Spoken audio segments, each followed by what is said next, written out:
नमस्कार दोस्तों, स्वागत है आप सभी लोगों का आईएसपीसीएस मेंटोर के इस यूट्यूब चैनल में।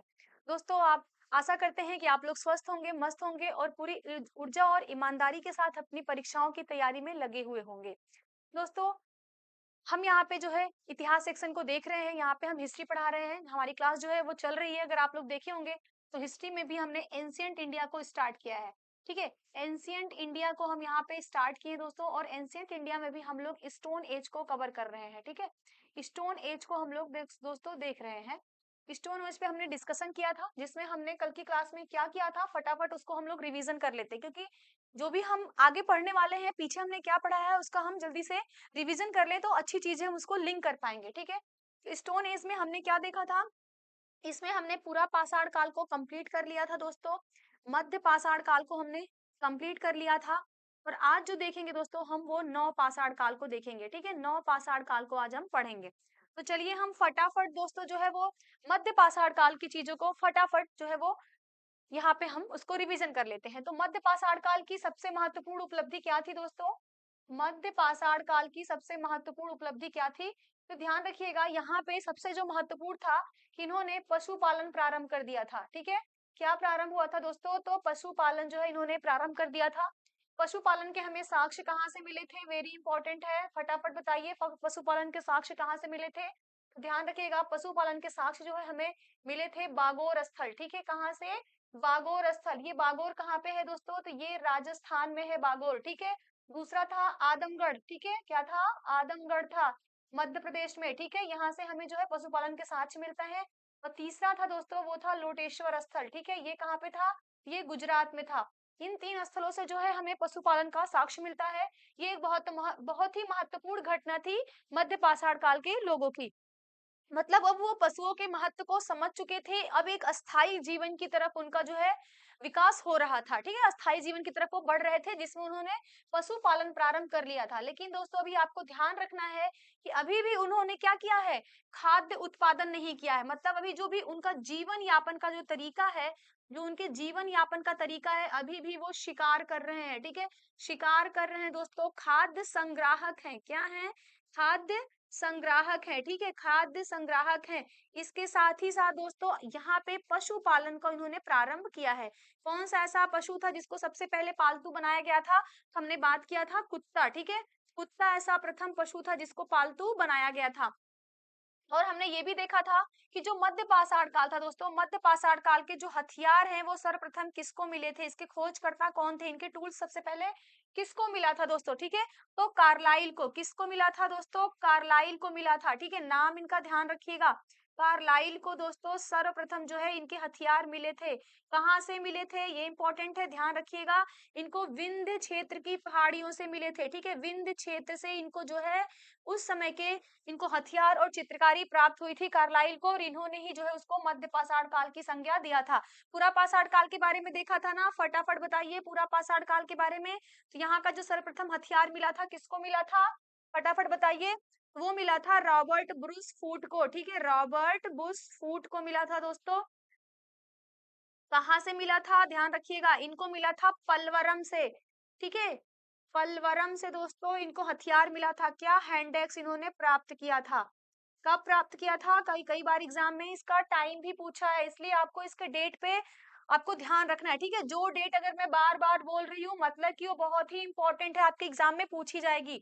ध्यान रखिएगा, 1863 में इनको मिला था। ठीक है, ये कुछ महत्वपूर्ण पॉइंट्स है जिसको हमने कल की क्लास में अपने डिस्कस किया था। आज दोस्तों हम नौ पाषाण काल को देखेंगे। ठीक है, आज हम किसको देखेंगे? तो ध्यान रखिएगा, आज हम जो है वो नौ पाषाण काल को देखेंगे। नौ पाषाण काल स्टार्ट करने से पहले हम फटाफट थोड़ा सा इसके बारे में हम कुछ चीजों को देख लेते हैं। ठीक है, नौ पाषाण काल। नौ पाषाण काल जिसको नियोलिथिक फेज कहा जाता है। ठीक है, नौ पाषाण काल या इसी को नियोलिथिक फेज कहा जाता है। ठीक है, नियोलिथिक। ठीक है दोस्तों, अब यहाँ पे महत्वपूर्ण चीजें क्या हो रही हैं? अभी हमने देखा कि मध्य पाषाण काल में जो मानव था वो पशुओं के महत्व को समझा। वहां पे इंपॉर्टेंट चीजें क्या हुई कि वहां पे उन्होंने पशुपालन को प्रारंभ कर लिया। ठीक है, जैसे कुत्ते को सबसे पहले पालतू बनाया, इसके अलावा सुअर हो गया, भैंस हो गई, भेड़ हो गई। तो इन सभी चीज़ों को उन्होंने पालतू बनाया, जिसके साक्ष्य हमने देखे हमें कहाँ से प्राप्त हो रहे हैं। अब हम यहाँ पे नवपाषाण काल में देखेंगे कि इनकी जो गतिविधि है, अब ये कैसी अपनी गतिविधि कर रहे हैं, ठीक है? तो इसकी विशेषता क्या है? ठीक है, नवपाषाण काल की विशेषता क्या है? ठीक है? इनकी विशेषता क्या है? दोस्तों इसकी विशेषता देखते हैं। तो देखिए विशेषता में क्या है, अभी भी जो इनका जीवन यापन है, जो अपना ये जीवन यापन कर रहे हैं दोस्तों, ये आपको पता होना चाहिए कि सबसे इम्पोर्टेंट चीज़ क्या है कि यहाँ पे ये लोग जो है पशुपालन तो कर रहे हैं, जो कि पहले से चला आ रहा था। पशुपालन तो इनका रहेगा ही, साथ में ही दोस्तों ये खाद्य उत्पादक बन गए। सबसे इम्पोर्टेंट चीज़ ये ध्यान रखिएगा, वेरी वेरी इंपॉर्टेंट है क्या, कि अब ये खाद्य उत्पादक बन गए हैं, ठीक है?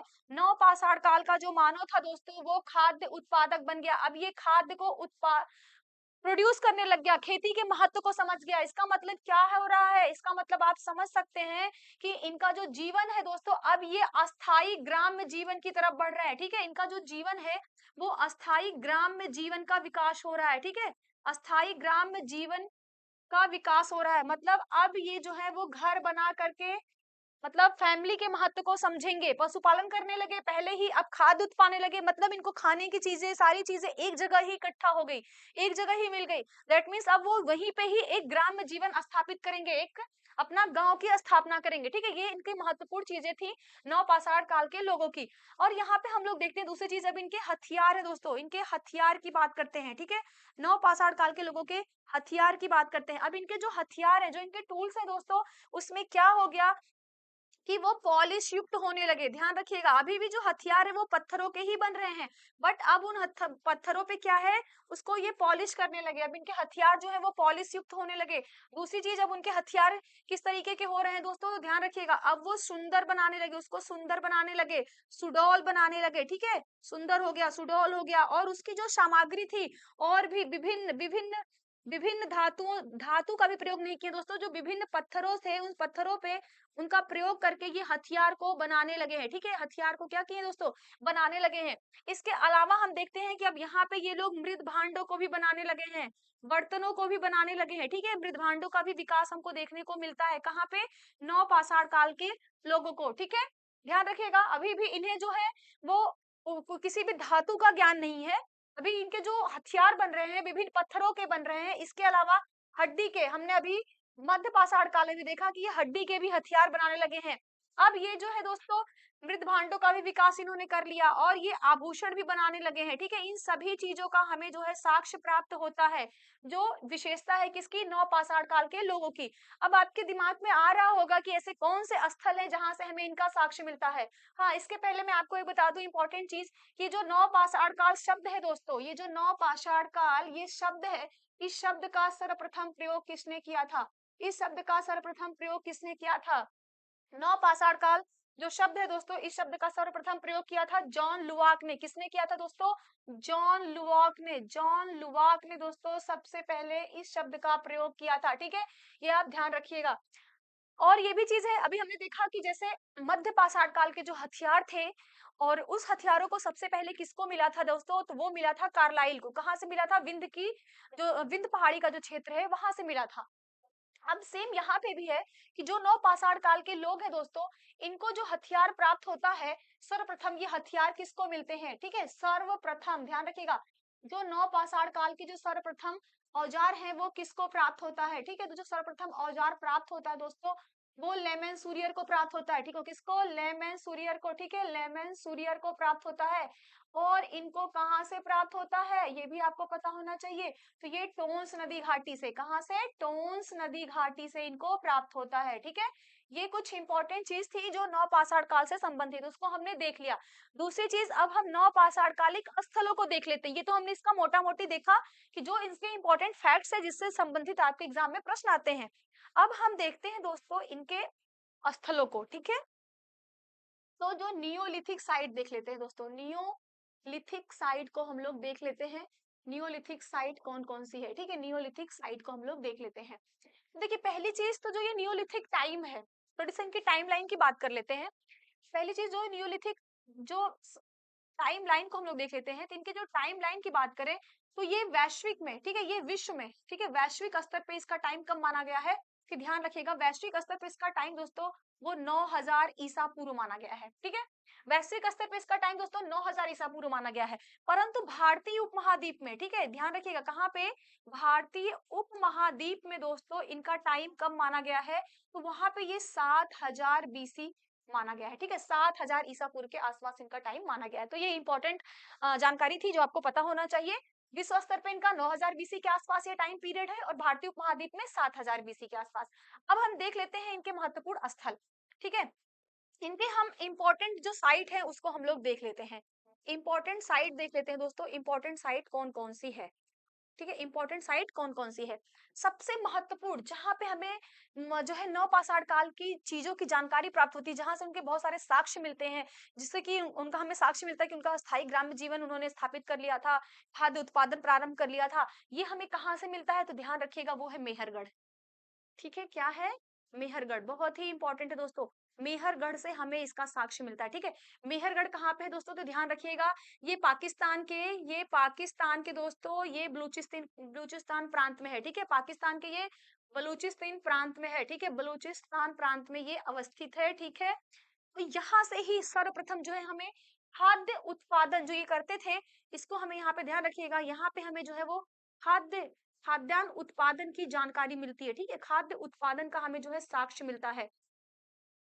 खाद्य उत्पादन का हमें साक्ष्य मिलता है कहाँ से दोस्तों, मेहरगढ़ से। ठीक है, कहाँ पे है ये, और यहाँ से कौन सा, तो ध्यान रखिएगा यहाँ से दोस्तों हमें जौ और गेहूं, ठीक है, ये दो जो अनाज थे, कौन कौन से, एक जौ और एक गेहूं, इसके उत्पादन का हमें साक्ष्य प्राप्त होता है। ठीक है, ये जो मेहरगढ़ है दोस्तों, मेहरगढ़ को ध्यान रखिएगा, ये इसको ब्रेड बास्केट के नाम से भी जाना जाता है। ठीक है, किसके नाम से, ध्यान रखिएगा, ब्रेड बास्केट के नाम से भी जाना जाता है। किसको, मेहरगढ़ को ब्रेड बास्केट के नाम से जाना जाता है। ठीक है, क्यों, क्योंकि यहाँ पे ही हमें सर्वप्रथम खाद्यान्न उत्पादन का साक्ष्य मिलता है, जो कि कौन सा खाद्य उत्पादन था, तो जौ और गेहूं। आपसे अगर कभी एग्जाम में पूछा जाए कि वो कौन सा पहला पहला अनाज था जिसको उपजाया गया था, ध्यान रखिएगा, पहला अनाज जिसको उपजाया गया था। ठीक है, पहला अनाज जिसको उपजाया गया था वो था जौ। ठीक है, जैसे हमने देखा ना पहला कौन सा पशु था जिसे पालतू बनाया गया था, तो कुत्ता देखा था। ऐसे पहला कौन सा जानवर था, अनाज था जिसको उपजाया गया था दोस्तों, जौ था। इसका साक्ष्य हमें जो है वो मेसोपोटामिया से मिलता है। ठीक है, तो जौ को जो सबसे पहले उपजाया गया था। लेकिन मेहरगढ़ से दोस्तों, मेहरगढ़ में सर्वप्रथम दोस्तों हमें क्या मिलता है, तो यहाँ पे जौ और गेहूं का हम उत्पादन किए थे। ठीक है, इसी वजह से इसको ब्रेड बास्केट कहा जाता है। ये जो मेहरगढ़ है दोस्तों, ये पाकिस्तान में अवस्थित है, लेकिन आप ध्यान रखिएगा कभी कभी आपके एग्जाम में पूछेगा तो कहाँ पे ये अवस्थित है, तो ये कोची के मैदान में अवस्थित है। कौन से मैदान में, तो ये कोची के मैदान में अवस्थित है। ठीक है, कौन सी नदी के तट पे है, तो ये भी ध्यान रखिएगा, ये बोलन नदी, कंफ्यूज मत होइएगा, कहाँ पे, बोलन नदी के तट पे। ठीक है, बोलन नदी के तट पे दोस्तों ये स्थल अवस्थित है, जहां से सर्वप्रथम खाद्यान्नों का हमें जो है प्रमाण प्राप्त होता है। ये था दोस्तों मेहरगढ़ में, जब तक लहुरा देव का खोज नहीं हुआ था। ठीक है, जब तक लहुरा देव के बारे में जानकारी नहीं थी कि हमें जो है वहां से खाद्यान्न की प्राप्ति हुई है, तब से सबसे पुराना स्थल था मेहरगढ़, जहां से हमें सर्वप्रथम जो है गेहूं और जौ का उत्पादन हुआ था। लेकिन दोस्तों जब लहुरा देव का खोज हो गया, जो कि उत्तर प्रदेश के संत कबीर नगर जिले में है, ये भी ध्यान रखिएगा, कहाँ पे, यहाँ पे देख लेते हैं, लहुरा देव। ठीक है, लहुरा देव जो दोस्तों ये जो स्थल है, ये है उत्तर प्रदेश के संत कबीर नगर जिले में। कहाँ पे, उत्तर प्रदेश के संत कबीर नगर जिले में दोस्तों ये स्थल अवस्थित है। और यहाँ पे जो है सर्व प्राचीन, ठीक है, ध्यान रखिएगा, सबसे प्राचीन दोस्तों जो है वो अनाज उत्पादन की हमें साक्ष्य मिलते हैं। ठीक है, किसके, अनाज उत्पादन के हमें साक्ष्य मिलता है। ठीक है, कब क्या मिला था दोस्तों यहाँ से, तो ध्यान रखिएगा यहाँ से जो है चावल का साक्ष्य मिला था। किसका मिला था, चावल का साक्ष्य मिला था। तो ध्यान रखिएगा अगर कभी आपका क्वेश्चन आए और उस क्वेश्चन में मेहरगढ़ भी हो और लहुरा देव भी हो, ठीक है, मेहरगढ़ भी हो लहुरा देव भी हो, पूछे कौन सा ऐसा स्थल है जहां से हमें प्राचीनतम अनाज उत्पादन का साक्ष्य मिलता है, तो दोस्तों आप लहुरा देव पे टिक करोगे। ठीक है, ये ध्यान रखिएगा, आप जो है वो लहुरा देव को ही टिक करोगे अगर दोनों ही ऑप्शन में है। अगर लहुरा देव नहीं है तो फिर आप मेहरगढ़ को टिक करेंगे। ठीक है, ये कुछ इंपॉर्टेंट चीज थी, अगर आप लोग इसको जानते रहे होंगे दोस्तों तो बहुत अच्छी बात है, अगर नहीं जानते होंगे तो आपको ये पता हो गया। ठीक है, इंपॉर्टेंट चीज देख लेते हैं मेहरगढ़ से ही। मेहरगढ़ में हमने क्या देखा कि यहाँ से खाद्य उत्पादन हो रहा है, जौ और गेहूं का। दोस्तों इसके अलावा हमें मेहरगढ़ से पशुपालन का भी साक्ष्य प्राप्त होता है। किसका? पशुपालन का भी साक्ष्य प्राप्त होता है कि ये पशुपालन भी करते थे, ठीक है, खेती भी करते थे और पशुपालन का भी साक्ष्य हमें यहाँ से प्राप्त होता है। लेकिन एक इंपॉर्टेंट पशु है जिसका साक्ष्य हमें जो है वो मेहरगढ़ से ही मिला है, ये आपके लिए इंपॉर्टेंट है, ठीक है, तो उसको ध्यान से देखिएगा कि हमें मेहरगढ़ से दोस्तों किसका, तो ध्यान रखिएगा भैंस, भैंस को पालतू बनाए जाने का प्रमाण सर्वप्रथम कहां से प्राप्त होता है दोस्तों? वेरी वेरी इंपॉर्टेंट है, ध्यान रखिएगा, ये हमें मेहरगढ़ से प्राप्त होता है, ठीक है। तो ये कुछ इंपॉर्टेंट फैक्ट्स था जिनको हमने देख लिया मेहरगढ़ से संबंधित नियोलिथिक साइट से जो भी उसके महत्वपूर्ण स्थान थे। दूसरी चीज यहाँ पे और भी कुछ स्थान को हम लोग देख लेते हैं। और भी कई सारे स्थान हैं जो कि नौपाषाण काल से संबंधित हैं, ठीक है। जैसे एक है आपका दोस्तों, अगर हम देखें तो बुर्ज होम, ठीक है, क्या है? बुर्ज होम, ठीक है, बुर्ज होम है दोस्तों, बुर्ज होम है। ये कहाँ पे है? बुर्ज होम है, गुफ कराल है, ठीक है, गुफ कराल है और मारतंड है, ठीक है, क्या है? मारतंड है। दोस्तों ये तीनों ही साइट जो है ये कहाँ पे है? ध्यान रखिएगा, ये तीनों ही साइट जो है दोस्तों ये जम्मू एंड कश्मीर में है, ठीक है, ये जम्मू एंड कश्मीर में है, ठीक है। कहाँ? बुर्ज होम, गुफर कराल और मारतंड। यहाँ से हमें किसका प्रमाण प्राप्त होता है? ध्यान रखिएगा, यहाँ से हमें प्रमाण क्या मिलता है दोस्तों? तो पहली चीज तो हमें यहाँ पे जो है वो नौपाषाण कालीन बस्तियों के प्रमाण प्राप्त होते हैं, जिसमें हमें यहाँ पे पशुपालन का साक्ष्य मिलता है। ध्यान रखिएगा, पशुपालन का साक्ष्य तो मिलता ही है, इसके साथ ही दोस्तों इनके हमें मृदभांड प्राप्त हुए हैं, ठीक है, इनके मृदभांड मिले हैं। तीसरी चीज दोस्तों यहाँ पे जो है गर्तावास का साक्ष्य मिला है, ठीक है। गर्तावास क्या है? कि जो गड्ढा बना करके जो लोग निवास करते थे उसको गर्तावास कहा जाता है, तो इसका साक्ष्य हमें यहाँ से मिलता है। और हमें जो है बुर्ज होम से ही इनके जो है जो इनके हथियार है, बहुत सारे हमें हथियार, इनके उपकरण मिले हैं। तो ये सभी जो चीजों की जो हमें जानकारी प्राप्त हो रही है, गर्तावास की, मृदभांड की, इनके पशुपालन का, ये सभी जो है हमें बुर्ज होम, गुफरकराल और मार्तंड से मिलते हैं। और ये तीनों स्थल कहाँ पे है दोस्तों? ये तीनों ही जो स्थल है वो जम्मू और कश्मीर में है। कुछ अन्य स्थलों को भी हम लोग देख लेते हैं, ठीक है, जो आपके एग्जाम के लिए इंपॉर्टेंट है, जैसे आपके एग्जाम में पूछा जाता है, ठीक है। तो हमने मेहरगढ़ को देख लिया, लहुरा देव को देख लिया, ठीक है, उत्तर प्रदेश में हमने बहुत सारे को देखा, ठीक है, लहुरा देव को हमने देखा, लहुरा देव को देखा दोस्तों, ठीक है। इसके अलावा हम कोल्डिहवा को देख लेते हैं, जैसे कोल्डिहवा है, कोल्डिहवा से जो है प्राचीनतम चावल का प्रमाण प्राप्त होता है, ठीक है, चावल का प्रमाण प्राप्त होता है। इसके अलावा यहाँ से दोस्तों जो भी बेलन नदी घाटी है, ठीक है, बेलन नदी घाटी में जो अवस्थित क्षेत्र है, बेलन नदी घाटी के जो क्षेत्र है वहां से हमें जो है नौपाषाण कालीन साक्ष्य हमें जो है वो प्राप्त होते हैं, ठीक है। ये इंपॉर्टेंट जगह थी जिसको हमने यहाँ पे देख लिया। कुछ आपको साउथ में भी देखने को मिलेगा, ठीक है, साउथ में कौन सा देखने को मिलेगा ये भी देख लेते हैं। जैसे दक्षिण भारत में, ठीक है, दक्षिण भारत में जो साउथ इंडिया में है, साउथ इंडिया में कुछ प्लेस देखने को मिलेंगे, ठीक है, जैसे उतनूर हो गया, ठीक है, उतनूर हो गया, संगन कल्लू हो गया, ठीक है, संगन कल्लू हो गया, बुदावल हो गया, ठीक है, एक सेकेंड, संगन कल्लू हो गया, बुधियाल हो गया, ठीक है। ऐसे ही ये जो कुछ प्रमुख स्थल हैं दोस्तों, अतिरम पक्कम हो गया। यहाँ से जो है हमें ये सभी जो है साउथ इंडिया के कुछ स्थल हैं जहां से हमें नौपाषाणिक चीजों की जो है साक्ष्य मिलते हैं, ठीक है। एक इंपॉर्टेंट चीज है दोस्तों, आपको ध्यान रखना है कि मेहरगढ़, ठीक है, ये जो एक मेहरगढ़ स्थल है दोस्तों, ये ध्यान रखिएगा, यहाँ से पाषाण काल से लेकर के, ठीक है, ध्यान रखिएगा, यहाँ पे दोस्तों पाषाण काल से लेकर के, पाषाण काल से लेकर के दोस्तों हड़प्पा काल तक का, हड़प्पा संस्कृति तक का जो है हमें साक्ष्य मिलते हैं, ठीक है। कहाँ से? पाषाण काल से लेकर के हड़प्पा संस्कृति तक के साक्ष्य मिलते हैं। कहाँ से मिलते हैं दोस्तों? ये ध्यान रखिएगा, ये मेहरगढ़ से मिलते हैं। तो ये कुछ इंपॉर्टेंट फैक्ट्स है, इसको हमने देख लिया। अब चलिए हम अपने टॉपिक को देखना स्टार्ट करते हैं, ठीक है। तो हमारा है नौपाषाण काल। नौपाषाण काल को अब हम यहाँ पे फटाफट रीड करते हैं, क्योंकि जो भी इंपॉर्टेंट चीजें थी वो हमने आपको बता दिया, ठीक है। अब हम यहाँ पे देखते हैं कुछ महत्वपूर्ण तथ्य हैं कि वह स्थल जहाँ से पाषाण कालीन संस्कृति से लेकर हड़प्पा सभ्यता तक के सांस्कृतिक अवशेष प्राप्त हुए हैं, वह स्थल कौन सा है, ठीक है। अभी देखिए जस्ट हमने आपको बताया कि कौन सा स्थल है, मेहरगढ़ है, ठीक है।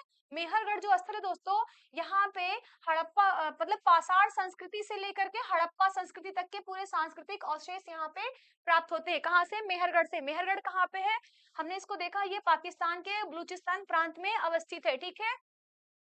कौन सी नदी के तट पे, तो ध्यान रखिएगा, ये बोलन नदी के तट पे है, ठीक है। बेलन मत कर दीजिएगा, बोलन नदी के तट पे है, ठीक है। कौन से मैदान में अवस्थित है, कोची के मैदान में अवस्थित है। ये सभी चीजें हमने देखा।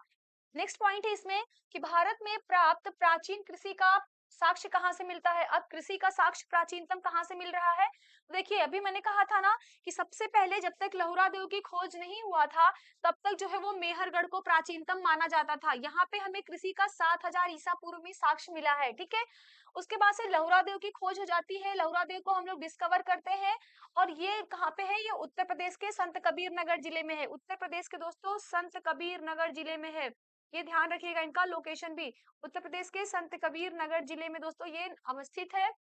और यहाँ से जो है 9000 ईसा पूर्व से 7000 ईसा पूर्व तक के साक्ष्य प्राप्त हुए हैं। क्या मिला है, ते भी ध्यान रखिएगा, चावल, चावल का प्रमाण प्राप्त हुआ है, ठीक है। और ये संत कबीर नगर जिले में है, उत्तर प्रदेश में।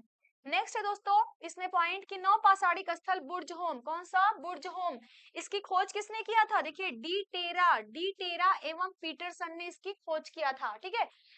डी टेरा और पीटरसन ने किसकी खोज किया था, ये बुर्ज होम स्थल की किया था। ये कहाँ पे है, अभी हमने पीछे डिस्कस किया, ये जम्मू एंड कश्मीर में ये स्थल है, ठीक है। ये इसकी खोज उन्होंने किस वर्ष में किया था, टाइम पूछ रहा है, तो ये 1935 में इसको डिस्कवर किया था, ठीक है। 1935 में किया था। यहाँ से हमें क्या प्राप्त हो रहा है, हमने देखा यहाँ से गर्तावास का साक्ष्य मिल रहा है, ठीक है। किसका, गर्तावास का साक्ष्य मिल रहा है। इसके अलावा हम देखेंगे कि यहाँ से जो है दोस्तों, यहाँ पे जो है मालिक के साथ कुत्ते को दफनाए जाने का प्रमाण प्राप्त होता है, ठीक है। मालिक के साथ कुत्ते को दफनाए जाने का प्रमाण भी प्राप्त होता है, कहाँ से, बुर्ज होम कश्मीर से। मालिक के साथ कुत्ते को दफनाए जाने का प्रमाण जो है प्राप्त होता है, ठीक है। कश्मीर के और कौन कौन से स्थल है, फटाफट हम लोग इसको रिवाइज कर लेते हैं। जम्मू कश्मीर के और कौन कौन से स्थल है दोस्तों, इसके अलावा यहाँ पे और कौन से स्थल है, तो गुफ कराल है, ठीक है। क्या है, गुफ कराल है और मारतंड है। ये तीनों ही दोस्तों कैसे हैं, ये नौपाषाणिक स्थल है, ठीक है, ध्यान रखिएगा। चलिए नेक्स्ट हम लोग देखते हैं इसमें नेक्स्ट पॉइंट कि भारत में सर्वप्रथम चावल के साक्ष्य कहाँ से मिले हैं। चावल का साक्ष्य भारत में सर्वप्रथम कहाँ से मिला है, तो ध्यान रखिएगा, कोलडिहवा से। कहाँ से मिला है दोस्तों, कोलडिहवा से। और ये कहाँ पे है, ये इलाहाबाद में है कोलडिहवा, ठीक है। यहाँ से क्या है, सर्वप्रथम जो है वो चावल के साक्ष्य मिले हैं, ठीक है। कौन सी नदी के तट पे है, ध्यान रखिएगा, तो ये बेलन नदी के तट पे है। कौन सी नदी, बेलन नदी के तट पे है दोस्तों। यहाँ से चावल की जो है वो धान की भूसी मिली है। क्या मिला है दोस्तों, धान की भूसी प्राप्त हुआ है, ठीक है। चलिए नेक्स्ट पॉइंट हम लोग देखते हैं कि भारत में सर्वप्रथम गेहूं का साक्ष्य प्राप्त हुआ है, ठीक है। गेहूं का साक्ष्य सर्वप्रथम भारत में कहाँ पे प्राप्त हुआ है, तो ये मेहरगढ़ से प्राप्त हुआ है, ठीक है। मेहरगढ़ से 7000 ईसा पूर्व में प्राप्त हुआ है। इसके अलावा ध्यान रखिएगा, मेहरगढ़ में क्या है, भैंस का सर्वप्रथम जो भैंस को पालतू बनाया गया था, इसका भी प्रमाण कहाँ से मिलता है दोस्तों, तो वो मेहरगढ़ से मिलता है। तो आशा करते हैं कि चीजें आपको समझ में आ रही होंगी, ठीक है। चलिए फिर हम अपनी क्लास को आगे बढ़ाते हैं। नेक्स्ट है इसमें पॉइंट कि भारतीय उपमहाद्वीप में पालतू भैंस के प्राचीनतम साक्ष्य कहाँ से प्राप्त हुए हैं। देखिए क्वेश्चन में आ गया पालतू भैंस के, ठीक है। तो ये मेहरगढ़ से मिलते हैं, ठीक है। मेहरगढ़ कहाँ पे है, पाकिस्तान के बलूचिस्तान प्रांत में ये अवस्थित है, ठीक है। नेक्स्ट है इसमें कि किस नौपाषाणिक स्थल से मानव कंकाल के साथ कुत्ते के कंकाल के अवशेष प्राप्त हुए हैं। पीछे हमने इसको भी डिस्कस कर लिया, कहाँ से, बुर्ज होम जम्मू कश्मीर से, ठीक है। ये नौपाषाणिक स्थल है बुर्ज होम, जो कि जम्मू कश्मीर में है।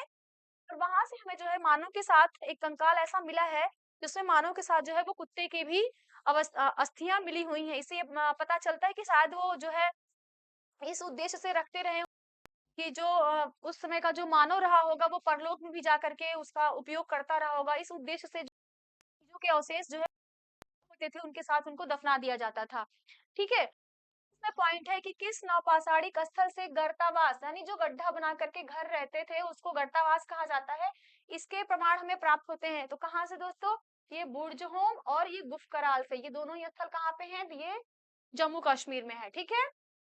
नेक्स्ट पॉइंट की वह नौपाषाणिक स्थल जहां से सींगों के उपकरण, किसके उपकरण दोस्तों, सींगों के उपकरण मिले हैं, पशु हड्डी के उपकरण मिले हैं एवं हिरण के जो है हड्डियां हमें प्राप्त हुई है। कहाँ से, तो ये आप में बहुत ही इंपॉर्टेंट है, ठीक है। ये है चिरांद, सारण बिहार में, ठीक है, ध्यान रखिएगा। ये नौपाषाणिक स्थल है, कहाँ पे? बिहार में, चिरांद। और यहाँ से दोस्तों जो उपकरण वो बनाते थे, अभी तक हम क्या देखें कि वो पत्थरों के उपकरण बनाते थे मध्य पाषाण काल तक, लेकिन अब वो यहाँ पे हड्डियों के उपकरण बना रहे हैं। इसके अलावा वो जो जानवर है उनकी सींगों के उपकरण बना रहे हैं। तो ये सभी हमें कहाँ से प्राप्त हुआ है? तो चिरांद बिहार से ये हमें प्राप्त हुआ है। क्या बिहार के और भी ऐसे कुछ स्थल है? फटाफट बताइए, क्या बिहार के कुछ और भी स्थल है? आप कमेंट में बताइएगा। चलिए नेक्स्ट हम लोग देखते हैं, दक्षिण भारत में नवपाषाणिक काल का मुख्य स्थल कौन सा था?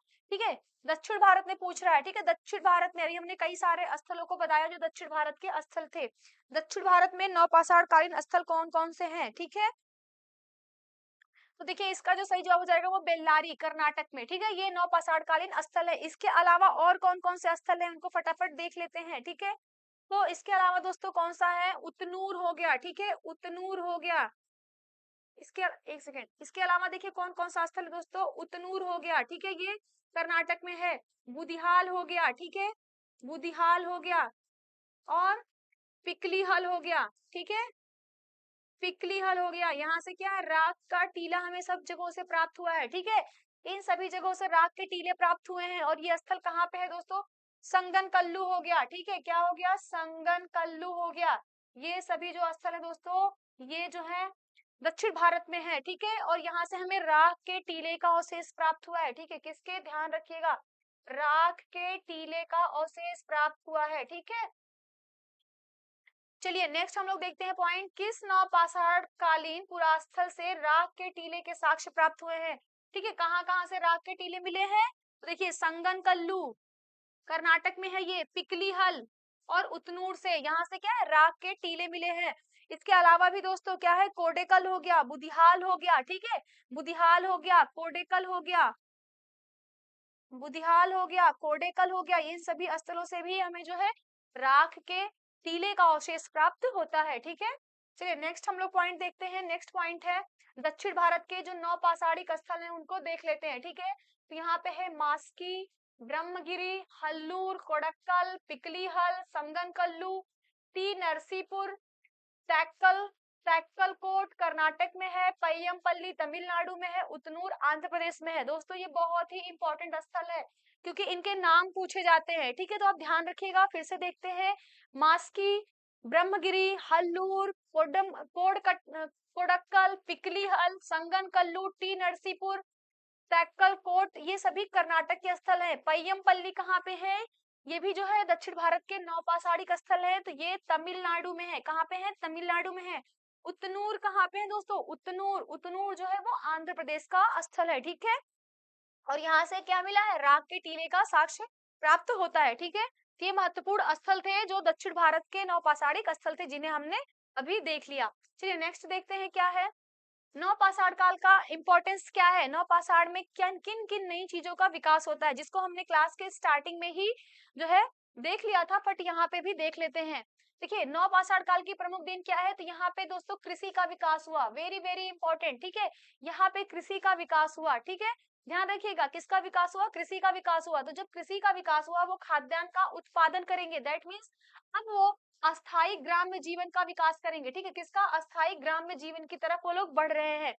और यहीं पे दोस्तों आग की खोज तो हो चुकी थी, अब इन्होंने यहाँ पे आग को प्रयोग करना प्रारंभ कर दिया, ठीक है, मतलब उस पे कंट्रोल करना, आयोग के बारे में, आग के बारे में जिनको जानकारी थी, बट उसका उपयोग कैसे करना है, उस पे नियंत्रण कैसे करना है, ये इनको जानकारी नहीं थी। ये जानकारी इनको मिलती है नवपाषाण काल में, ठीक है। तो ध्यान रखिएगा, आग का जिन्होंने प्रयोग प्रारंभ किया वो नवपाषाण काल में प्रारंभ किया, और यहाँ पे ही वो पहिए का आविष्कार कर लेते हैं।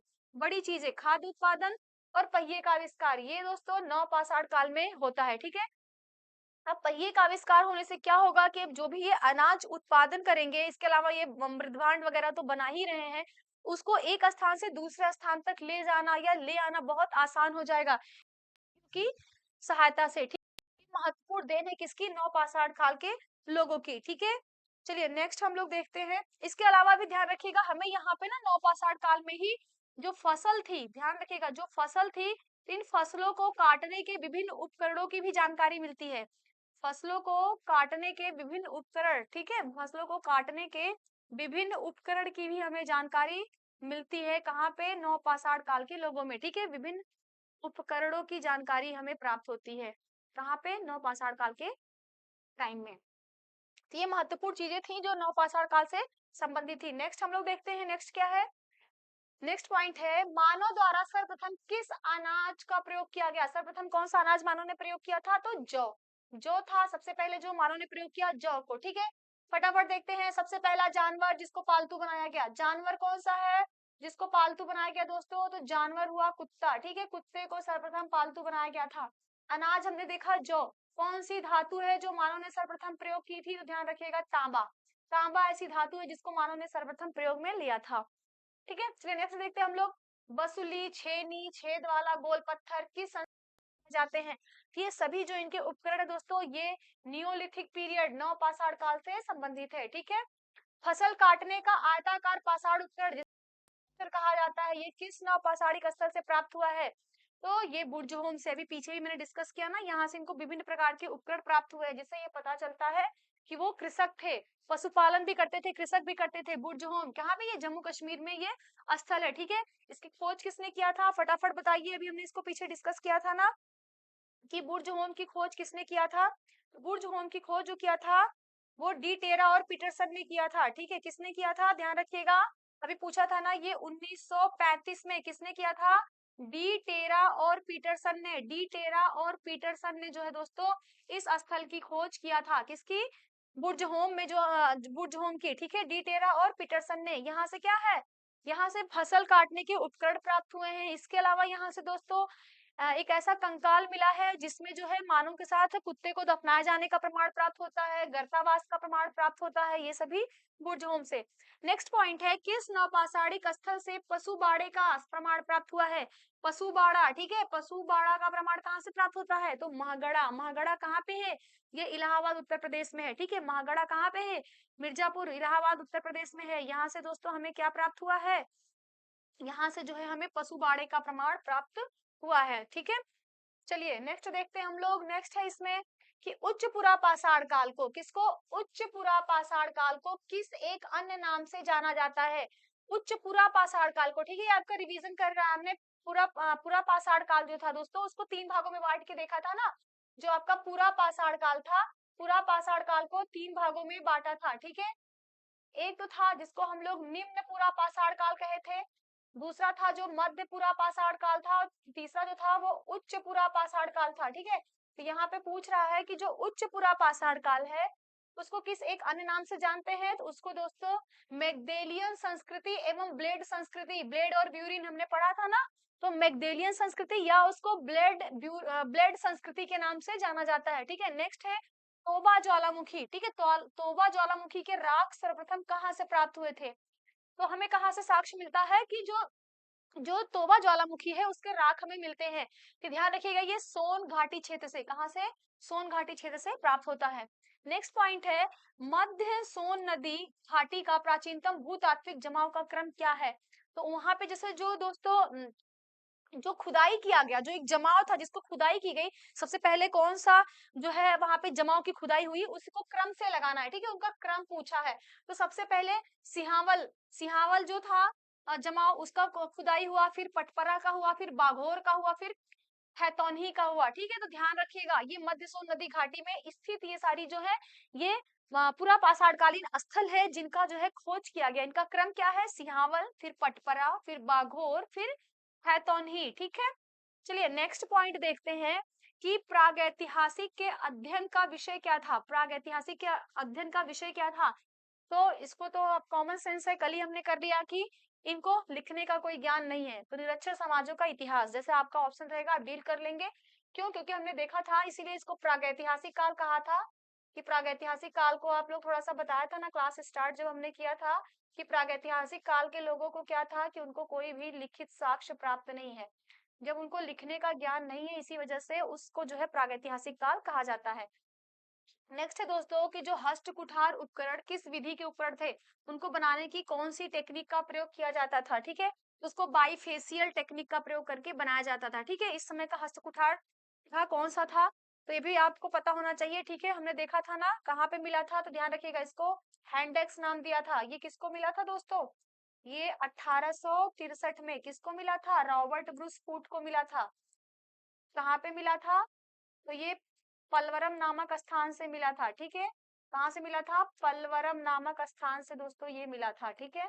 किस टेक्निक से बनाया जाता था? बाइफेशियल टेक्निक से बनाया जाता था। नेक्स्ट है इसमें पॉइंट कि पूर्व पाषाण कालीन लोगों का मुख्य धंधा क्या था? पूर्व पाषाण कालीन के लोग मुख्य धंधा क्या करेंगे? शिकार करेंगे। और क्या करेंगे? क्यों? क्योंकि उस समय तो सिर्फ जो इनके पास औजार भी थे वो भी पेबुल संस्कृति के थे, ठीक है। बहुत ज्यादा उसमें जो है कोई सुडौलपन नहीं था, कोई आकार नहीं था, कोई उसमें जो है किसी प्रकार का पॉलिश नहीं था। तो उससे उनका धंधा क्या होगा? वो सिर्फ शिकार करेंगे। खेती उसमें थी नहीं, पशुपालन था नहीं, ठीक है। पशुपालन कब आया? हमने देखा मध्य पाषाण काल में, खाद्यान्न उत्पादन नव पाषाण काल में। तो ये ध्यान रखिएगा। चलिए नेक्स्ट देखते हैं हम लोग। नेक्स्ट पॉइंट है किस क्षेत्र में पूरा पाषाण काल, मध्य पाषाण काल और नव पाषाण काल के अवशेष प्राप्त हुए हैं? कहाँ कहाँ से मिले हैं? तीनों ही जो पाषाण कालीन, ये तीनों जो काल है इनके अवशेष कहाँ से मिलते हैं? तो ये मिलते हैं दोस्तों बेलन घाटी से, विंध्य क्षेत्र से और नर्मदा घाटी क्षेत्र से, ठीक है। ध्यान रखिएगा कहाँ से? बेलन नदी घाटी क्षेत्र से, विंध्य क्षेत्र से और नर्मदा घाटी क्षेत्र से हमें प्राप्त होते हैं, ठीक है। इसमें हमने देखा था ना बेलन नदी घाटी क्षेत्र में जो भी जो स्थल थे आपके कौन कौन से थे, फटाफट उनको देख लेते हैं कौन कौन से स्थल थे दोस्तों। तो यहाँ पे हमने देखा था बेलन नदी घाटी क्षेत्र में ही आपका आ रहा था, जैसे कोल्डिहवा आ गया अभी, जहाँ से हमको जो है चावल का प्राचीनतम साक्ष्य प्राप्त होता है। इसके अलावा दोस्तों जो आपका महदहा हो गया, दमदमा हो गया, ये सभी जो है इस नदी घाटी क्षेत्र के अंतर्गत आते थे। विंध्य क्षेत्र में ही सबसे पहले जो हमें उपकरण प्राप्त हुआ था कार्लाइल को, ठीक है, यहाँ से मिला था विंध्य क्षेत्र से। नर्मदा घाटी क्षेत्र से सर्वप्रथम जो मानव कंकाल प्राप्त होता है हथनौरा से, ठीक है। कहाँ से? हथनौरा से। तो ये सभी जो तीनों जो घाटी क्षेत्र है, बेलन घाटी क्षेत्र, विंध्य क्षेत्र, नर्मदा घाटी क्षेत्र, ये दोस्तों पाषाण काल से संबंधित यहाँ पे अवशेष जो है वो प्राप्त हुए हैं। नेक्स्ट है ग्राउंड स्टोन टूल्स किसका द्योतक है? ठीक है, जो ग्राउंड स्टोन है, जो ग्राउंड स्टोन टूल्स है दोस्तों, वो किस चीज के बारे में जानकारी देता है? तो कृषि अर्थव्यवस्था से संबंधित, ठीक है, कृषि अर्थव्यवस्था से संबंधित। नेक्स्ट है पाषाण उपकरण निर्माण केंद्र इसामपुर, ठीक है। क्या है? इसामपुर किस राज्य में है? मतलब ये जो इसामपुर है दोस्तों, ये पाषाण उपकरण निर्माण केंद्र, यहाँ पे पत्थरों का निर्माण किया जाता था। और ये किस राज्य में है? तो ये कर्नाटक राज्य में है, ठीक है। कहाँ पे है? कर्नाटक राज्य में है। 2001 में इसको डिस्कवर किया गया है, इसामपुर, ठीक है। नेक्स्ट पॉइंट है भारत के किस स्थान से एक पूरा अश्मीकृत मानव शिशु कपाल प्राप्त हुआ है? ठीक है, कहाँ से एक पूरा जो है वो अश्मीकृत मानव शिशु कपाल प्राप्त हुआ है? कहाँ से? ओंदे। ये स्थल कहाँ पे दोस्तों? ओंदे स्थल ये केरल में है। यहाँ से एक मानव शिशु कपाल प्राप्त हुआ है, ठीक है। कहाँ से? ओंदे से। नेक्स्ट देखते हैं दोस्तों कि भारत में प्रागैतिहासिक पुरातत्व का जनक किसे कहा जाता है? प्रागैतिहासिक पुरातत्व, पुरातत्व का जनक किसे कहा जाता है? तो ए कनिंघम को कहा जाता है, ठीक है। इसका सही जवाब हो जाएगा ए कनिंघम को कहा जाता है। और इन्हीं के निर्देशन में, ठीक है, ए कनिंघम के निर्देशन में जो है आर्कियोलॉजिकल सर्वे ऑफ इंडिया, ठीक है, का गठन किया जाता है। कब? 1861 में। ध्यान रखिएगा कब किया जाता है? 1861 में किया जाता है। इसका हेडक्वार्टर कहाँ पे है दोस्तों? तो दिल्ली में जो है इसका हेडक्वार्टर है, ठीक है। कौन से मंत्रालय के तहत ये कार्य करता है? तो ध्यान रखिएगा ये संस्कृति मंत्रालय के तहत आता है। इस मंत्रालय के तहत? तो संस्कृति मंत्रालय के तहत दोस्तों ये आता है, ठीक है। तो इससे इंपॉर्टेंट चीजें थी, इसको हमने देखा। नेक्स्ट हम लोग देखते हैं क्या है। नेक्स्ट है दोस्तों पाषाणकालीन संस्कृतियों का कालानुक्रम दिया है, ठीक है, उनके काल को बताया है। तो यहाँ पे हम लोग देख लेते हैं कौन सी है। एबी बेली, ये अनगढ़ भारी भरकम हस्तकुठार यहाँ से प्राप्त हुआ है, ठीक है। कहाँ से? एबी बेली से। एशुली से क्या हुआ है? काफी छोटा सुडौल हस्तकुठार यहाँ से मिला है, ठीक है, जो कि ऋष युग से संबंधित है। मोस्तारी, मोस्तारी जो है दोस्तों यहाँ से मध्य पूरा पाषाण कालीन जो है उपकरण प्राप्त हुए हैं और ये पश्चिमी यूरोप में है। मगदालिनी, मगदालिनी जो है ये यहाँ से उच्च पूर्व पाषाण काल से ये संबंधित स्थल है, ठीक है। पाषाणकालीन प्रागैतिहासिक संस्कृतियों का क्रम देख लेते हैं। प्रागैतिहासिक संस्कृतियों का क्रम देख लेते हैं हम लोग, ठीक है, क्रम देख लेते हैं फटाफट। देखिए यहाँ पे क्या है? पैलियोलिथिक, पैलियोलिथिक मतलब पूर्व पाषाण काल, मेसोलिथिक मध्य पाषाण काल, नियोलिथिक नव पाषाण काल और कैल्कोलिथिक मतलब ताम्र पाषाण काल, ठीक है। ताम्र पाषाण काल, अभी ताम्र पाषाण काल से संबंधित चीजें हमने नहीं देखी हैं, तो हम उसको देख लेते हैं फटाफट। जो है ताम्र पाषाण काल को देख लेते हैं दोस्तों, ठीक है, ताम्र पाषाण काल को देख लेते हैं। ताम्र पाषाण काल को देख लेते हैं। ठीक है, ताम्र पाषाण काल मतलब इसको कैल्कोलिथिक फेज कहा जाता है या चाल्कोलिथिक फेज कहा जाता है। ठीक है, चाल्कोलिथिक फेज कहा जाता है, चाल्कोलिथिक फेज, चाल्कोलिथिक एज, जो भी आप कह सकते हो। इसका मतलब है ताम्र पाषाण काल। ठीक है, अब ताम्र पाषाण काल के बारे में हम लोग फटाफट चीजों को थोड़ा सा देख लेते हैं दोस्तों। ठीक है, ताम्र पाषाण काल क्या है? देखिए यहाँ पे ये ऐसा काल है, क्योंकि अभी हमने देखा पाषाण काल को हम लोग देख रहे थे, जिसमें इनके जो उपकरण थे, जो इनके टूल्स थे, वो बेसिकली पत्थरों से ही बन रहे थे या फिर जानवरों की हड्डियों से ही बना रहे थे, या फिर उसमें जो है थोड़ा सा पॉलिश करना नए पाषाण काल में चीजों को सीख लिया उन्होंने, उसको नया आकार देना सीख लिया, उसको जो क्या कहते हैं थोड़ा सा उसको जो है पॉलिश वगैरह करना सीख ले, मतलब वो डेवलपमेंट की तरफ जा रहे हैं। लेकिन दोस्तों ये जो ताम्र पाषाण काल है, चाल्कोलिथिक काल है, ये ऐसा पीरियड है दोस्तों कि यहाँ पे जो मानव है, ठीक है, यहाँ का दोस्तों जो मानव है ना, वो अब जो अपने हथियार बना रहा है, जो अपने औजार को बना रहा है दोस्तों, वो अपने औजार को अब पत्थर के साथ साथ, ध्यान रखिएगा, अब पत्थर के साथ साथ धातु का प्रयोग करके बना रहा है। ठीक है, धातु का भी प्रयोग यहाँ पे होने लगा। अब आप सोचेंगे कौन सी ऐसी धातु है जिसका सबसे पहले प्रयोग करके बनाया गया था?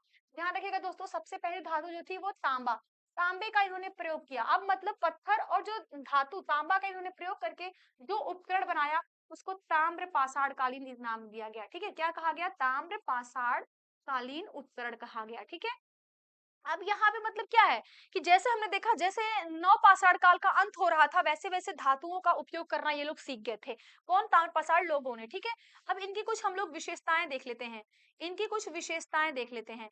हमने यहाँ पे क्या देखा कि सबसे पहली चीज तो अब ये धातु का उपयोग करना सीख गए हैं। ठीक है, धातु का उपयोग करना सीख गए हैं, मतलब धातु का उपयोग करके दोस्तों अब ये अपने हथियारों का निर्माण कर रहे हैं। दूसरी चीज यहाँ पे क्या हो रहा है कि अब ये धातु धातु को गलाने की कला सीख गए हैं, धातु को गलाने की कला सीख गए हैं। ठीक है, धातु को गलाने की कला दोस्तों ये सीख चुके हैं, इसी वजह से तो ये उपकरण बना ले रहे हैं, क्योंकि इनको धातु गलाने आ रहा है, इसलिए धातु का जो है प्रयोग करके ये बनाना स्टार्ट कर दिए हैं। ठीक है, अब दूसरी चीज दोस्तों क्या है कि अब इनकी जो विशेषता है, विशेषता इनकी क्या है कि अब इनके जो है मृदभांड सबसे उत्कृष्ट, ध्यान रखिएगा, सबसे जो उत्कृष्ट मृदभांड हमें देखने को मिलते हैं, वो ताम्र पाषाण काल के लोगों को देखने को मिलते हैं। उत्कृष्ट मृदभांड मतलब दोस्तों कि अब इनके जो बर्तन हो रहे हैं उसमें बहुत तरीके के, बहुत डिजाइन देखने को मिलते हैं। ठीक है, जैसे उसमें हम देखेंगे कि गोड़ीदार बर्तन हमें देखने को मिलेंगे। ठीक है, उसमें छोटे छोटे जैसे कोई भी बाउल, कोई भी कटोरा, तो उसमें जो है दोस्तों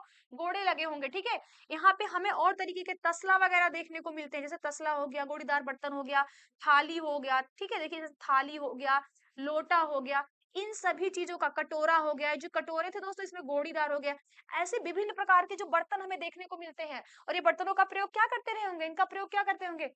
इनको खाना बनाने में, ठीक है, खाना बनाने में इसका प्रयोग करते होंगे। दूसरी चीज क्या होगा? इनके भंडारण में इसका प्रयोग कर रहे होंगे, भंडारण में इनका प्रयोग हो रहा होगा। और या तो इसको खाने पीने के लिए, ठीक है, खुद खाने पीने के लिए इन चीजों का प्रयोग करते होंगे। ठीक है, ये सभी मतलब कि अब जो व्यक्ति यहाँ पे जो मानव है, वो मानव काफी डेवलप हो चुका है अपने पूर्व काल की अपेक्षा। अब वो जो अपने बर्तनों को बनाने लगा है, उसको अपनी जरूरतों के हिसाब से उसको ढालना सीख गया है।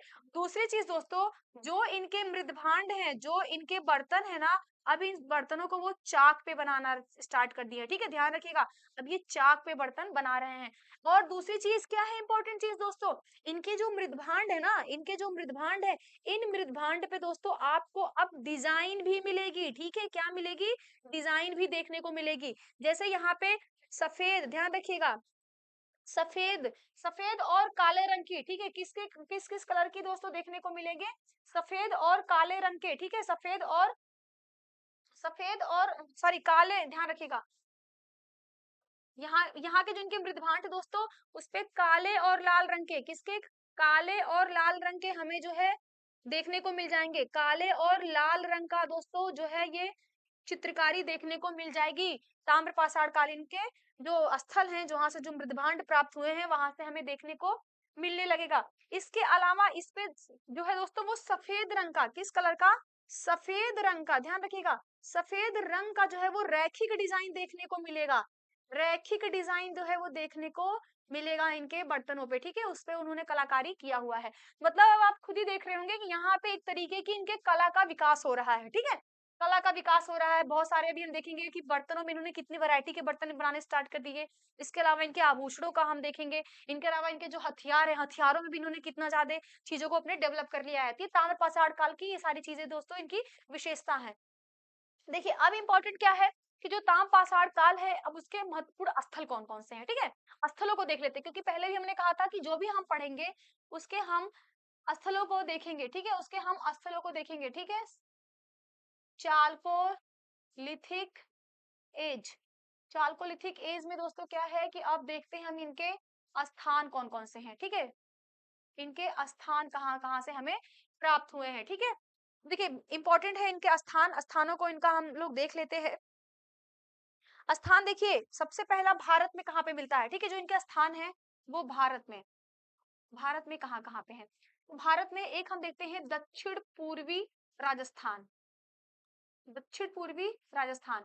दक्षिण पूर्वी राजस्थान में दोस्तों 2 महत्वपूर्ण स्थल हैं। कौन-कौन से? ध्यान रखिएगा।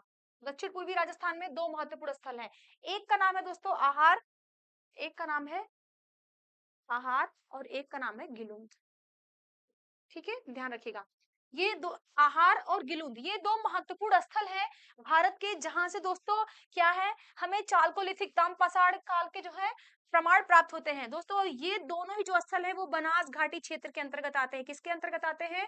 ये बनास घाटी ध्यान रखिएगा ये बनास घाटी क्षेत्र के अंतर्गत ये स्थल आते हैं। ठीक है? इसमें आहार बहुत महत्वपूर्ण स्थल है क्योंकि आहार के पास ही ध्यान रखिएगा आहार के पास ही दोस्तों तांबे की खान थी, ठीक है? तांबे की खान उपलब्ध होने की वजह से आहार का जो प्राचीन नाम था, ठीक है? ध्यान रखिएगा आहार का दोस्तों जो प्राचीन नाम था, वो ताम्बवती था, ठीक है? क्या था? ताम्बवती था। आपके एग्जाम में ये पूछा जाएगा तो आपको ध्यान रखना है, ठीक है? आहार का जो प्राचीन नाम था दोस्तों वो ताम्बवती था और वहां पे तांबा इनको पास में होने की वजह से तांबा को वो पिघलाने की कला सीख गए थे। फिर उसको पिघला करके उसके वो औजार बनाना स्टार्ट कर दिए थे, ठीक है?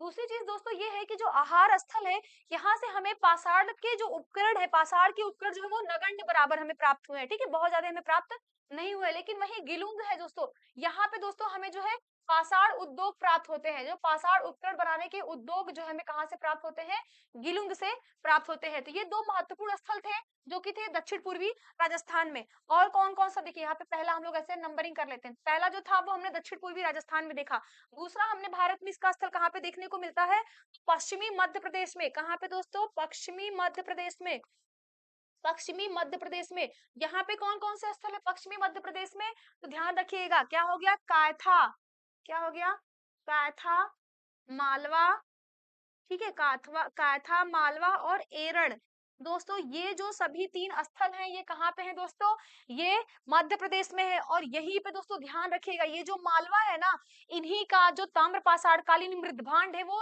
एकदम उत्कृष्ट सर्वोत्तम उत्कृष्ट कलाकृति इनकी रही है मालवा वाले लोगों की ठीक है इनके जो बर्तन थे वो बहुत ज्यादा मात्रा में पाए गए हैं और बहुत ही सुंदर बर्तन पाए गए जिसमें जो गोड़ीदार चीजें तसला हो गया लोटा हो गया थाली हो गया ये सभी चीजें मालवा वासियों की थी ठीक है और उसका प्रसार हमें देखने को मिलता है पूरा महाराष्ट्र वाले रीजन में क्योंकि महाराष्ट्र वाला रीजन भी जो है वो आएगा आपका किसमें जो है चालकोलिथिक एज के अंतर्गत आएगा ताम्रपाषाण कालीन स्थल आएगा ठीक है तो उसमें देख लेते हैं कौन कौन से आएंगे एक दो दूसरा हमने देखा दोस्तों थर्ड यहाँ पे हम लोग न्यू पेज ले लेते हैं थर्ड स्थल जो है थर्ड स्थल है दोस्तों इनका कि महाराष्ट्र में कहाँ पे हम लोग देखते हैं महाराष्ट्र में कौन कौन से स्थल हमें देखने को मिलते हैं ठीक है तो महाराष्ट्र के अंतर्गत दोस्तों 2 जिले इनके प्रमुख है एक तो इनका गोवा जिला आएगा ठीक है हम यहाँ पे जिले वाइज स्थलों को देख लेते हैं एक हम गोवा जिला के स्थलों को देख लेते हैं दूसरा हम यहाँ पे अहमदनगर जो इनका जिला है अहमदनगर हम अहमदनगर जिले के अंतर्गत देख लेते हैं कौन कौन से स्थल आएंगे ठीक है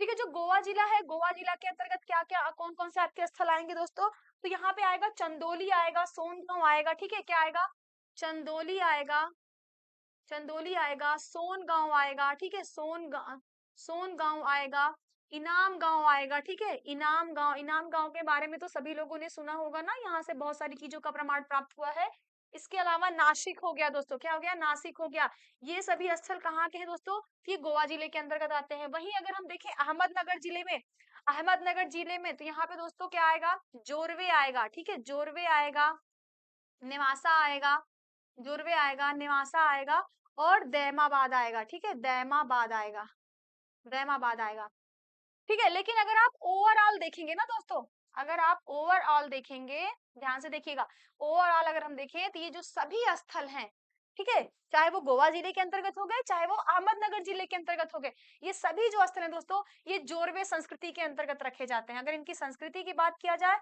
ये जोरवे संस्कृति के अंतर्गत आते हैं, ठीक है, जोरवे संस्कृति के अंतर्गत आते हैं, ठीक है। यहाँ की एक इंपॉर्टेंट विशेषता और है, क्योंकि हमने देखा अब जो चाल्कोलिथिक फेज है, यहाँ पे एक मैंने आपको बताया नहीं, अभी बता देती हूँ। यहाँ पे एक इंपॉर्टेंट चीज ये है कि इनका दाह संस्कार, ठीक है, जो अब इनके 100 है, जो कोई मृतक है, उस मृतक को इस किस तरीके का अपना जो है उसका संस्कार कर रहे हैं, ठीक है। तो ध्यान रखिएगा, जो जोरवे संस्कृति के लोग हैं दोस्तों, यहाँ पे जो शव संस्कार विधि है, ठीक है, जो इनका शव संस्कार है, यहाँ पे हमें आंशिक और पूर्ण समाधान देखने को मिलता है, ठीक है। दूसरी चीज दोस्तों क्या है कि अपने शवों को, ठीक है, जो इनके शव होते थे, इनके शवों को अपने घरों के अंदर ही, ठीक है, कहाँ पे, घरों के अंदर ही, ठीक है, अपने घरों के अंदर ही ये क्या करते थे, उसको दफनाते थे, ठीक है, घरों के अंदर ही उसको दफनाते थे।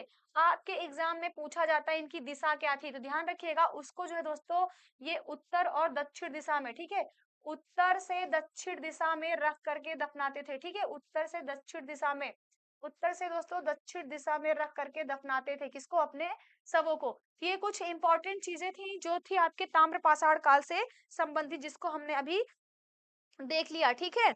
और ये अगर और कुछ यहाँ पे इंपॉर्टेंट चीजें हैं, जैसे आपसे पूछा जाएगा ये जो जोरवे संस्कृति है, इस जोरवे संस्कृति का विकास कहाँ पे हुआ है, तो गोदावरी नदी, ठीक है, देखिए गोदावरी नदी की एक सहायक नदी है, गोदावरी जो नदी है दोस्तों, गोदावरी नदी की सहायक नदी है, गोदावरी नदी की दोस्तों सहायक नदी है, उसका नाम क्या है, ध्यान रखिएगा, प्रवरा नदी, ठीक है, क्या है, प्रवरा नदी। ध्यान रखिएगा, प्रवरा नदी के क्षेत्र में ही जोरवे संस्कृति का क्या हुआ है, विकास हुआ है, ठीक है, ध्यान रखिएगा। और ये जो स्थल है दोस्तों, ये कैसे हैं, ध्यान रखिएगा, अभी भी ये जो है वो ग्रामीण संस्कृति से संबंधित है, ठीक है, अभी भी ये कैसे हैं, ग्रामीण संस्कृति से संबंधित है, परंतु यहाँ पे कुछ अपवाद है। क्या अपवाद है दोस्तों, क्योंकि यहाँ पे जोरवे संस्कृति के 2 स्थल हैं, ठीक है, जोरवे संस्कृति के दोस्तों, जोरवे संस्कृति के 2 स्थल हैं, उनका नाम क्या है, एक सेकेंड, देखिए जोरवे संस्कृति के 2 स्थल है, जोरवे संस्कृति के 2 स्थल, क्या क्या उनका नाम है, 2 स्थल है, उनका नाम है दोस्तों, ध्यान रखिएगा, दैमाबाद, क्या है, दैमाबाद और इनाम गांव, ठीक है, दैमाबाद और इनाम गांव। दोस्तों ये ग्रामीण संस्कृति होने के बाद भी ये जो 2 स्थल थे दोस्तों, वो नगरीकरण के स्तर पे पहुंच चुके थे, नगरीकरण का साक्ष्य मिलने लगता है यहाँ से, नगरीकरण के स्तर पर दोस्तों ये क्या थे, पहुंच चुके थे, ध्यान रखिएगा, नगरीकरण के स्तर पर ये पहुंच चुके थे, ठीक है। तो ये कुछ महत्वपूर्ण जानकारी थी, आप लोगों ने इसको देखा समझा, आशा करते हैं कि आपको चीजें समझ में आ रही होंगी, ठीक है। अगर आपको कोई चीज समझ में नहीं आ रही है या आप किसी भी तरीके का और इम्प्रूवमेंट देखना चाहते हैं, तो प्लीज अपने सुझाव को आप कमेंट के माध्यम से हमें बता सकते हैं, डेफिनेटली हम उसको फॉलो करेंगे, क्योंकि हमारा प्रयास यही है कि हम आपको जो भी चीजें प्रोवाइड कराएं वो बेहतर कराएं, ठीक है, जिससे क्या हो सके कि आपका टाइम वेस्ट ना हो। अगर आप हमारे चैनल पे जुड़ रहे हैं तो जिस आशा और उम्मीद के साथ आप जुड़ रहे हैं उसको हम पूरा कर सके दोस्तों, ठीक है, इसी उद्देश्य के साथ हम आपसे जुड़े हुए हैं। तो मेरी क्लास आपको कैसी लग रही है, प्लीज आप कमेंट में बता सकते हैं, अगर कुछ इंप्रूवमेंट देखना चाहते हैं तो आप वो भी बता सकते हैं, ठीक है। तो हमने ये स्थल अभी देखे, लेकिन हम जो तैयारी कर रहे हैं दोस्तों, हमारी जो तैयारी है वो हम यूपी बिहार के लिए कर रहे हैं, जो अभी रिसेंटली एग्जाम होने वाले हैं। तो हमारे दिमाग में ये आ रहा होगा कि क्या कुछ ऐसे स्थल हैं ताम्रपाषाण कालीन जो उत्तर प्रदेश और बिहार में थे, तो जी बिल्कुल थे, चलिए हम उन स्थलों को फटाफट देख लेते हैं, ठीक है।